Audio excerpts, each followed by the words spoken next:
ദളപതി വിജയ് നായകനാക്കി വിനോദ് സംവിധാനം ചെയ്യുന്ന ചിത്രമാണ് ജനനായകൻ. ഒരു പൊളിറ്റിക്കൽ കൊമേഴ്സ്യൽ എന്റർടൈനറായി പുറത്തിറങ്ങുന്ന സിനിമ ഇതിനോടകം തന്നെ ചർച്ചകളിൽ ഇടം പിടിച്ചിട്ടുണ്ട്. ഈ ചിത്രം തെലുങ്കിൽ സൂപ്പർ ഹിറ്റായ നന്ദുപുരി ബാലകൃഷ്ണ ചിത്രമായ ഫഗത് കേസിലെ റീമേക്കാണെന്ന് നേരത്തെ വാർത്തകൾ വന്നിരുന്നു.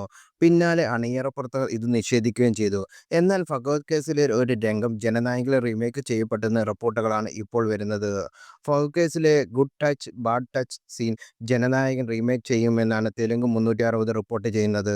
വിജയ് ഫഗത് കേസരി കാണുകയും ഈ രംഗം ഇഷ്ടപ്പെട്ട നടൻ ജനനായകന് ഇത് ഉൾപ്പെടുത്തണം എന്ന് ആവശ്യപ്പെടുകയും ചെയ്തു എന്നാണ് റിപ്പോർട്ട്.